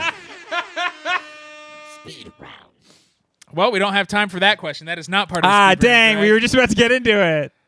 What are some town names that are more on the nose than Night Butte? Canada, Alaska? Murderton. Murderton. Killington. Ellington is the Ben Folds follow-up to Effington, yes? Yes. A big Ben Folds fan? Is Hilary Swank's new show, Alaska Daily, a sequel to this movie? Yes. It could be. Maybe. It's like, I'm going to be part of the media. That's where I'm going to really make a difference. Also, bro, it's on Weekly. Terrible title of a show. I thought it was a daily morning show. He's so angry. Remember when we thought this was old Al Pacino? Yeah, dude. I remember like at this time being like, I can't believe it. He's so old. No way. Strap in, dude. This guy is just going to continue to get older, and his face will just get more and more bloated. But at least now he's cast in movies like House of Gucci, where everyone is Al Pacinoing Al Pacino. His eyebrows have like expanded 3 times since this movie. Well, that happens when you get older. Or when you find the true meaning of Christmas. Al Pacino never sings about Dunkin' Chinos, not once. Minor misstep or major misfire? Major misfire. I heard recently, and this really hurt me to find out, but that is not a real commercial. That is from the movie Mr. Deeds. Jack and Jill. Jack and Jill. I'm so sad. I thought that was a real commercial. That really takes the edge off of that kind of, because it's like, Al Pacino's always walking that line between like, is he intending to be this absurd, or are we laughing with this guy or at this guy? And that, as an actual commercial, that really walks that line. But then if it's in a movie, you're like, oh no, he knows. An Adam Sandler movie. An Adam Sandler Nonetheless. movie where Adam Sandler plays both Jack and Jill, which is impressive, but I mean, still not a great movie. Which is different than when he plays both Mr. and Deeds. What elevates this from a normal detective story? I mean, I think we've been talking about it all night, but the added elements that are so big, like Alaska, the IA, and just like the takedown of the typical detective propaganda story that we usually get, on the surface seems like too much, but the way they all fold into each other is kind of great. And the way it sets up, leaning into every conventional. Like you're so prepared to see a serial killer. It's just his first one, but he's gonna play cat and mouse with the cops, and this is how it's gonna go. And he's gonna square off against a super cop, and just the way it pushes you into being like accepting that that's the way it's gonna be, and then all of a sudden he shoots his partner, maybe on purpose, maybe not. Like that just makes it so interesting because it cuts against the grain in that way. Perfect segue. He fully shot Hap on purpose, right? That's not up for debate. He pulls out a second gun. He sees Hap, and then he like clearly recognizes, oh, that's Hap. Like the camera makes it very clear that like it was maybe occluded for a second, but then you can see him, and he whips out a second gun. I need to get my Hap killing gun. Cops have their crime gun, and that's the one that he pulls out to kill Hap. And then when he runs over, he's more like, I'm going to let you die while I say sorry that I did this, than he actually trying to help me. He takes his tie off, but he doesn't like compress the wound or anything. Couple things. One, crime guns are on your ankle, not behind you. I think that it was an accident. Why does he pull out a second gun? Because it shows him run out of bullets, and he has no second clip, I guess. But he does go click, click. And okay. There's nothing there. And then he looks into it and clicks it one more time just to make sure. The Wile E. Coyote move. But then I think that what happens, I think that him not knowing it was Hap, shooting, and then not knowing what to do or how to handle it once he does know it's Hap, and then not knowing if he did it on purpose or not, is sort of, it sort of like makes the craziness, it's sort of like concretes the craziness that he's going through, if he can't even remember. You know, like, we pointed out that Robin Williams is not a figment of Al Pacino's imagination. Like, Endeavor does that thing, but there is something going on where you're not totally sure if Robin Williams is saying what he's saying, if Al Pacino is understanding him correctly, how much is in his mind, not in a Fight Club trophy way. On the phone. Like, I mean, you watch Dormer. Great name, by the way, right? Mm-hmm. You watch Dormer finally fall asleep for 1/2 of 1 second, and I was then horrified when that fucking. That's phone when the rang. phone rings, right? And that is not a supernatural thing that's happening there, except it kind of is uncanny the way that the very moment he's about to fall asleep, this guy calls him. And so it like the movie keeps brushing up against that, you Right. know, and in such a more satisfying way. If at any point they were like, twist, guess what? He's not even really there. It would be like, I'm done with this movie right now. Yeah. But by just opening the door so that the audience can kind of peer through that and see like, yeah, there is something weird about this. And you start to question what he really says and what's really going on. That's enough. That door, just it being open, is enough to keep us from being settled in the movie. And we feel what happens more because of it. Would this movie have been more interesting if there was a shuffling of the roles? If Williams or Pacino played the rookie cop and let Swank get in on the action? Al Pacino's a rookie cop would be amazing. That would be so Hey, I'm 20. I've read all your case files. No, I'd like. Bon voyage, motherfucker. Are we done? That's what a rookie would say. Reminds me of the case I had to solve in Wyoming. I think it's an interesting thought experiment, but I do think that both of these guys are also playing on their own careers in Yeah. a way where like Yeah. switching it would, I think, damage the movie. You know, it's always fun to like wonder that, but I think in this one they got it right. What if they just switched every scene? American Buffalo Ooh, style. or every night. This does feel like so much of this feels like a play, except that it's just like gorgeous and cinematic. But Yeah. because it's so conversation driven throughout it, I was like, I would watch the shit out of a play, a 3-hander play of Insomnia. I would not watch the shit out of any play. We like the theater here, Ryan. Yeah, Uh, we're theater guys. Does this all seem quaint now? A cop just so torn up about planting evidence, something that we've seen countless time on body cams done to bust people for much smaller crimes or no crimes. Yeah. Usually you see it through the fingers that are trying to cover up the body cam. Like, how inept are you? I have seen a lot of cops now. They know the camera's on them. Like walk over and plant evidence, and then the best part is they walk away a little bit, and then they come back and they're like, "What? What's this? Found something here." And so for the whole center of this movie to be like, one time to convict this one guy, I planted some evidence. Definite child murderer. And I will never be able to get my soul back because I did this. And don't let this happen to you, Hillary Swank. It's like when cops decide that you committed a crime, I don't think it's as big a soul-searching moment for them to plant a little Evie. You become a Rollo Tomasi. My favorite one from the body cams is when you see the cop plant the evidence, and then somebody off camera will be like, "Hey, you planted that there," and the cop's like, "What? Fentanyl! Oh my God, it's fentanyl!" And then they fall over. Someone mentioned it. I thought about it for a second. The best is when you see them very clearly think that they have turned off the camera, but they just missed the button. half depress. And finally, he wanted Ellie to catch him, right? That's why he told her, "Hey, keep going." in Yeah. the report." At a certain Don't point, sign this. and you've probably been that tired where it's nothing. It's whatever is mundane in your life. But you're just like, I can't do this anymore. That's where he was at. Like he was melting down so much from the lack of sleep and the guilt and the lack of sleep go hand in hand the entire movie. You know, if he had a clear conscience, I'm sure he would have been able to sleep. That he's just like, I'm fucking over it. I'm so sick and tired of being sick and tired. And she redeems him, right? I mean, that is like that he is able to say, I was dirty, I was corrupt, I take the sin onto myself, and then now I pass from this world. And what I leave behind me is a tarnished legacy, but also is your purity. I can say to you, don't sacrifice this, and then some part of me lives on through your virtue. Dunkachino He left hoo-ha. the one good cop. Silencio. All right. That is it for the speed round. Sorry. We're going to take a quick break. And when we come back, it's award season. Taste buds, it is time to give out some awards. Starting with the Insomnia specific awards. We have talked about how not Pacino-y Pacino was this whole movie. Great ass! But what is the most Pacino moment of Insomnia? Greg? Okay. A lot of my awards come from like a 5-minute stretch of the movie. And near the end of this 5-minute stretch, he is taking Kay's friend to the dump. Oh, and there's a lot of shit going on, and I'm feeling like a lot of weird emotions while this is happening. But he takes her to the dump, and then he's like trying to shock her, because this is what he spends a lot of time trying to shock teens into telling him the truth.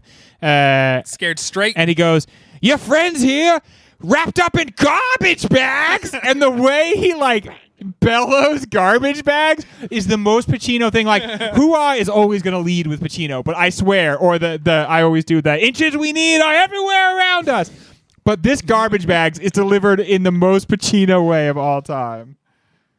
That is a good one. Ryan, what do you got? I can't believe we didn't talk about that scene. Like, Yeah. just like, I think it's all we're going to talk about in these awards, to be honest. I'm going to be restrained for an entire movie unless I can get a fucking teenager in my car. Hell yeah, dude. Let's get into it. My scene I said that all my awards are coming from is the ferry scene. And mine is they're sort of trying to intimidate, like who's got the most information, who's the good guy, who's the bad guy. They're caught in a game of cat and mouse. And Al Pacino leans over to Robin Williams and he's like, I see you. I see a criminal. To me, it's like I'm a plumber and you're a toilet clogged with shit. I love that. By the way, you both got points for your Pacino. I That's loved what that was- line. I thought that, like, of all the layers of things going on in this, the part where he's just like, nah, dude, like, I'm not in this, like, on some deep psychological level with you. Yeah. We're not, like, the same to me or any of this. Like, I'm a blue collar worker. And they send You're me a to day go at the find the office. person that did the killing. I figure out who that is and I bring them to justice. But, like, there's not romance with me. This is just, I am a hammer. This is a nail. Like, I'm not in it like that. I love that. But that see, scene. he is the perfect character for one of Robin Williams' mystery novels in the first 30 minutes. Yeah. Right. It's And- like, it's honestly like the first 30 minutes of this movie are written by from him? the novel. Yeah. And at this point, he's just like, I'm too tired. And also, I'm not you're not one of the cops that I'm always trying to impress. Yeah. That's a character I play for other cops. And I can't, You're yeah. somebody I do not care about. I can't at do all. it anymore. Like, I need a break. And if I'm not going to sleep, then my breaks, like, his time with Robin Williams almost becomes his sleep, right? When we first see him really get into it with Robin Williams, he's just about to fall asleep. And so he's like, I'm not going to have my guard up with you. I don't care. My Pacino moment was the interrogation when he's just screaming about did you have sex or did you have, because that is the other than garbage bags. Yeah. When he is at his most Pacino, but between those two, it'll go to screaming garbage bags. And Robin which I Williams is love. like, I don't know. I guess she's attractive. He's like, no, she was hot. He's like, I'm not sure because she was 17. Take it from me, very hot. Like, okay, man. Are you working through something here? sleepiest moment, starting with you, Ryan. I'm going to pick the one that I related to the most. When he's trying to stack all the stuff to block the light that's coming in through the crevices and it keeps falling down. He does such a bad job. He keeps slamming it back up there harder, which makes it fall down faster. And that's just being tired. It's just fucking just stay there. It's like watching a It's baby. everything from pillows to his tie, just laying on one of the And it's like, pillows. it's insufficient to fill up the space, and Yeah. he's not really like, he doesn't have a good base for it. Here's one of those twist ties that you do at the top of bread bags. I got that right there. Maybe if I covered this with garbage bags. And Greg, what is your sleepiest moment? There is one moment we've mentioned it a couple times, but he is fallen asleep. Like, I don't think it has fully happened, but his head is on the pillow, his eyes are closed, and then that fucking phone rings. And there's just something about that moment when it's like he was there. He had the sleep in his fingers, and now it is gone. It made me feel so physically tired just to see that. Those are both good choices, gentlemen. But the best one is when he's on the ferry and his face is on the pole Yes. and the ferry is smashed, trying to talk and just be like, oh. They're plotting how to Fuck all cover of up this. a murder, and he's just like, Yes. uh-huh. It is the saggiest, leatheriest bag his face ever is. They and have- he's leaning on a disgusting ferry pole. Do you know what has lots of caffeine that he could have drank at any point? Dunkachino? A Dunkachino. A Dunkachino, Just grab man. one. A Dunkachino would have pepped him right up. I know what I'm doing after this. Going to the Dunkin' down the street. Cringiest moment, Greg. Yeah, so we're kind of just having ourselves a little movie, and we're in a world. We're kind of like we're in one of these early aughts moments where we're like, okay, this is set in a world where there isn't sexual harassment, and there's like, and there's not creepiness, right? We're kind of free from that in this little environment. Just an adult male killing a teenage girl. Just a teenage girl Other than that. being murdered. And then he picks up her friend at the funeral, and right away, the first thing he says when he walks over, it's the boyfriend and the best friend, and he goes, "Yeah, I'll give her a ride." And it's like nothing about that line is so gross except the way he says it. And she knows he's a cop, right? Yes. So why does yeah. she just hop off the wall and she's like, "Oh, I'll take the ride with the cop"? I don't know. And then and then there is like such a gross energy, and you're basically, as the viewer, when he's talking to this girl, you're asking the movie not to do this, not to go down this road. And they do, and she is portrayed as so into the idea of like maybe being a little bit of a bad girl with Al Pacino. And folks, that is such a gross male fan. Like, there's no way this girl Every 17-year-old in a girl million loves billion the idea years of hooking up with a 68-year-old dude. Oh my God. It's so gross and it's so awful. And the one thing I'll say is this: you think it's going to get worse, and it kind of doesn't, because he's using that pressure to get her to talk about something else, but it's still a shitty moment in the movie, and I cringed. The worst part of that entire segment is when the girl decides to go with him. He looks back at the boyfriend. He's like, "Huh? Take that, Randy I Stetz." got it." Ryan, what is your cringe? 2 thumbs up or 2 thumbs this guy. Like, it's got to be that joke. It's just Oh. That is a good one. Yeah, does that feel like actor improvised? It makes no sense. We haven't seen any of those flashes from that character till that point. the only thing he's missing is like kind of openly chewing gum. You know how like douchebags will just sort of open their mouth and want to do that? Like, What if when Norm you- Macdonald's impression of Burt Reynolds? What if when they cut back to him, he had 2 huge prosthetic thumbs on? Like 2 big, goofy. Like Everything Everywhere All at Once. Yeah. style thumbs. Yeah, or two like foam finger Yeah. thumbs. That'd be kind of fun. Dress it up a little bit. Who has 2 thumbs and loves baseball games? Who has 2 thumbs and just bought 2 additional thumbs? This guy. All right. Pound for pound performance. Was it Ryan? Ryan? I cannot believe I'm saying this, but once the movie was done, I said it has to be Al Pacino. Robin Williams is made for this, like just set up to like he's going against type, and he delivers so many incredible scenes. But for Al Pacino to do what he does and subtly show this decrescendo of sanity without ever hoo-hawing up and down the stage, I cannot believe he was capable of this at this point. I love decrescendo of insanity. Decrescendo of sanity, I would probably. I am going to go the other way. I'm going to say Robin Williams, and that's because I really did feel the energy in this performance. I felt the, sort of the warp and weave of his insanity, and then I felt like it could just be seen, the glimmers of it deep beneath the surface. And I just thought that like complexity of he's calm on the surface, but he's raging beneath, and it kind of like dialing that in and out really worked for me. I found that the most compelling performance and the most like motivating of the movie, or it really like it pushed the movie along the most for me. Oh, I killed you. Oh, jeez. Oh, wow. Oh, so of course the only recording I have. What? I'll make another recording. Dormer? Tape recorder. Oh, wow. Okay, you guys get it for that. And then of course he Greg, just I thought takes that off. That was a great argument. But I'm going to give that one to Ryan for Pacino. Finally, director's signature moment. Greg, start with you. For me, the exterior of the car shots was for me the most Nolan. The Alaskan countryside is epic, but so much of this movie is actually very small scale. And yet when Al Pacino hops in a car, we get these helicopter shots of the car driving along these roads. And again, it's all very beautiful. Yeah, you can't waste that. But it felt like the movie wasn't doing much with like the scale of small human life to big. Like it's talked about in passing a couple ways. You know, Alaska's so big and we're so small.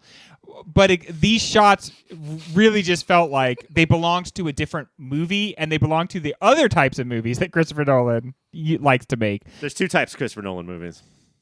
Which two types, right? The ones that were born here and the ones that are running from something. So yeah, just those exterior, those big sweeping helicopter shots of like a Land Cruiser going along the road. Ryan, what is yours? You got to give it to the log scene. You know, like this is where he's flexing nuts the most. If you watch the log scene, it's incredibly effective, incredibly obvious thematically, and does not affect the movie one way or the other. Like that's just where Christopher Nolan cooks. They kind of just ran into metaphor for a little bit. Yeah. He's getting pulled under This by is his the own determination. darkest the movie's been. Oh man, so much going on under the surface. Why is Christopher Nolan... This is not a director's commentary yet. I can hear Christopher Nolan in the background screaming. Should have cut that part out. Mine was, I guess it's not one scene, but it is the flashes. Throughout the movie, you get the flashes of blood and threads. And this is the closest to like the Christopher Nolan for me. I was like, what's that supposed to be? Fuck you. And then by the end, when we get the answer that it's him planting the evidence. blood, I was like, fuck you. Did you think the whole time, Mike, when you saw that blood going through the white cloth, that it was Trey Atwood's wife beater and Marissa Cooper just shot him? Yes, I did. I'm guessing that's the OC. That's the OC. Okay. Of course it is, Greg. Anytime you say Come something to on. each other and I have no idea what you're talking about, it's because this is about the OC. Yeah, that's with most people. There's so many things it could be. But Yeah. with you know everything. Yeah. It's just the OC. Except for one All right. show. Finally, Watch the show. I don't want to ruin the mystery. What? Recommendations. I was debating whether either of you would get a point for Greg's answer to that. I canceled each other out. All right, starting with Rex Ryan. Rex Ryan. Rex Ryan. Porn star attorney at law. Was he a Hollywood reporter, like gossip columnist? Rex Ryan was the name of a coach in the NFL. There you go. Rob and Rex Oh, Ryan. that's a real name? Yeah. Was he one of the guys who You can go suck a fuck. they Rex found Ryan. they found out that his wife was selling, or he was selling his wife's pictures of her feet online? That was his brother, I think, Rob Ryan. Okay. His brother was selling pictures of his brother's wife's feet. Online. I'm going to move on. My recommendation is I think a movie that is a lot of people have heard of, but few, not enough people have seen, and that is Blood Simple. Everybody has their Coen Brothers phase, especially smack dab in the middle of their career when they did The Big Lebowski, No Country. Like everyone is a fan, but I don't know how many people have gone back and started from the beginning. And the reason why Insomnia reminds me of Blood Simple in so many ways is that the Coens, just like Nolan did in this movie, better than in any other movie Nolan's ever done, is the characters all know a little bit, and the audience knows slightly more. And the information is dealt out to the audience in a slow way, but it's productive, and it makes it so you get to watch Al Pacino lie, Yeah. and not, the characters don't know it, but you do. And I think that Blood Simple is sort of the master of everyone knows something, but you slowly learn everything, and then just watch everyone wallow in their own shit. Great pitch. Thanks, buddy. Greg, what is your recommendation? I'm going to go, and I'm speaking directly to you here, Mike, because I think you would love this more than Con Air and anybody Scream? else. It is the game Disco Elysium.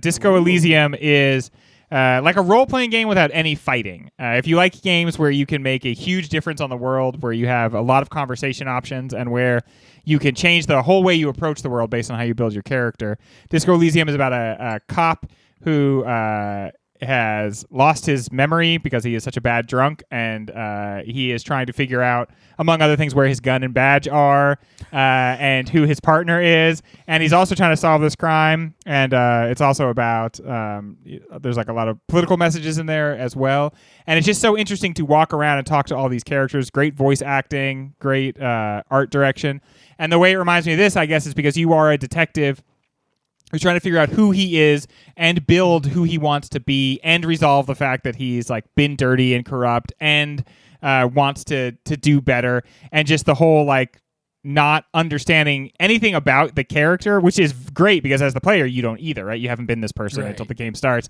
and then they can't remember who they are, and so you're trying to figure it out. And it's just a very, very, very interesting story. Probably one of the best video games to come out in the last 5 years or so. Has this sort of minorly hit the zeitgeist? Because I've heard about this, but can't place it. So Yeah. I sort of think that maybe I've heard about it People 10 places and can't put it together. Yeah, because it's unlike any other video game, but what it is fun about it is it feels like you can change things so much more than it feels like you can change things more like to the degree that you can in a Dungeons and Dragons campaign with real people, where like you can approach things in so many different ways and it can dramatically change it, and it feels like your decisions really matter, and you can really change the world, and you're like trying to make this guy be better. But just like a real human, he's very resistant to it, and like the bad impulses. His impulses are given voices in the game, which doesn't sound great, but is very fun when you're playing. And so you try to convince him to do things basically, but he's got these impulses, and if you can't override them, you end up sort of just being wow. a piece of That shit. does sound awesome. Yeah. Is it override him by Sounds very like pounding square or hitting X at the right time? No, it's rolling. It's one of these 2d6 situations Nice. where you're rolling 2d6, and like sometimes you're like, don't do that, and you have to do a check, and if you can't pass the check, he's like, nope, I'm gonna. I want to live my life that way. Just give my friends dice and say, you have to convince me, roll for You it. do live it's called vodka. Yeah, that's true. We're always rolling the dice when Mike starts to drink.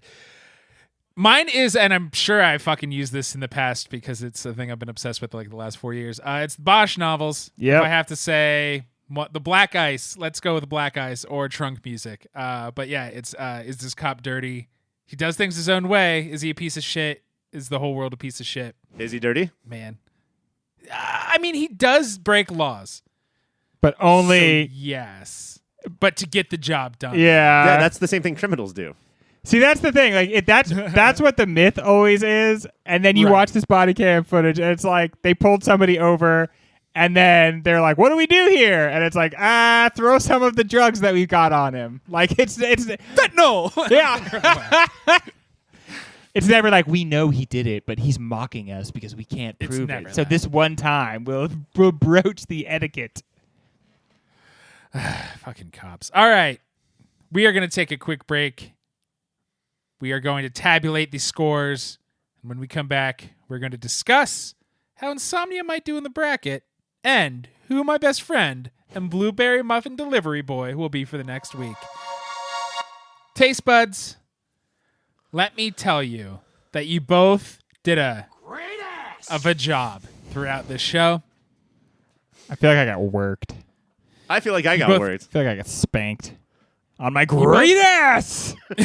There's spankings, there was laughs, there was tears, there was jokes, there was well-made points. Everything I listed out at the top happened like I'm some sort of goddamn podcast Nostradamus. Greg, Yes. I would love to tell you that you got 46 points. Okay, then do it. Lay it on 46 me, points, Greg. my man. Ryan, I would love to tell you that you got 46 points.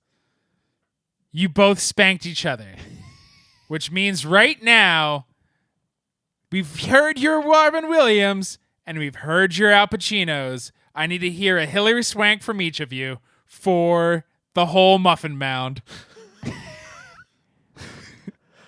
Well, Greg. I think it should be me because I would love to get that big mound of muffins. It's pretty good, Ryan. Pretty good. What do you got?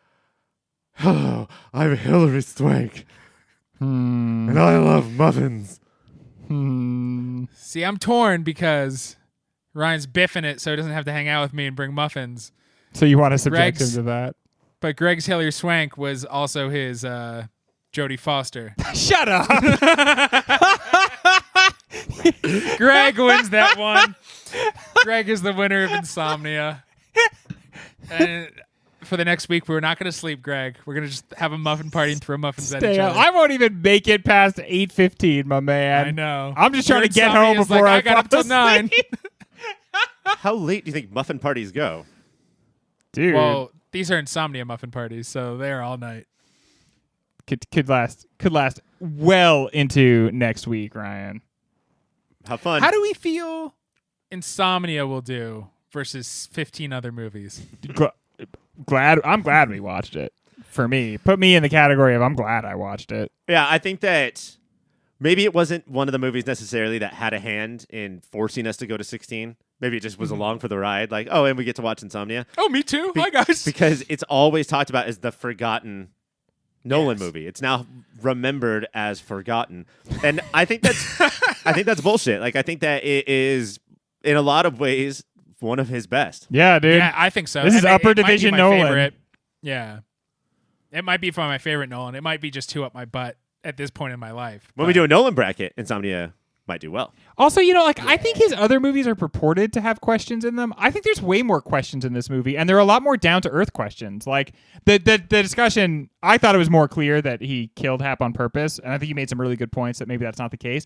But the movie's not going to tell you, and that's Right. compelling. And it's not compelling whether or not the top falls at the end of Inception. That's not really compelling, actually. But the question at the center of this movie, like, that I think is an unanswered question that makes you care more about it. I mean, just like, depending on how you think about cops, especially in 2002, you might think there should be no internal affairs. You have to deal, Right. You have to like question yourself of like, do my heroes get to cheat a little bit? I have to say, one way in which I'm a major bootlicker is because of watching cop shows as my entire childhood. When I hear someone's in IA, the people who are trying to make the cops obey the law themselves, what disgusting, monstrous, awful people. Whenever they show up in these stories, they're just trying to ruin everyone's fun. Yes. Even in this, where we see he is a dirty cop, there's kind of like this like conniving, evil sound to the IA voice on the other. Pacino. Solving crimes in the north, are we? And Dormer does not hold back. He's like, hello, and he's like, hey, this is IA, and he's like, oh, fuck you, you Yeah. shit, you can't be a real cop. Wrap the phone on the bar. Why don't you try to cop a little bit? Then you'll find out all the crimes. But do we think it will do well in a bracket? No. I mean, yeah, like I think the reason I think this movie is good for the show and maybe in the bracket is that it seems simple and it's not. It's just like it seems like an average Hollywood thriller and it's not. Sometimes those movies will surprise you. So I guess we'll see. And I do feel like it's a movie for adults. Yeah. And that's part of what we talked about this season is that like we're kind of near the end. All hardcore. It has fucking and sucking, and that's what we look for in a movie. This movie fucks and sucks its way all up and down Alaska. That's the earned sound that one. Yeah, you deserve that. All right, that is Insomnia. Thank you, Taste Buds. Thank you, new best friend Greg. Thank you for trying, Ryan. Coming up the rest of this season, we have Minority Report. We have Battle Royale. We have Marvin Curler. We have so many fucking movies. We have barely scratched the surface of 2002. Until then, keep watching those movies.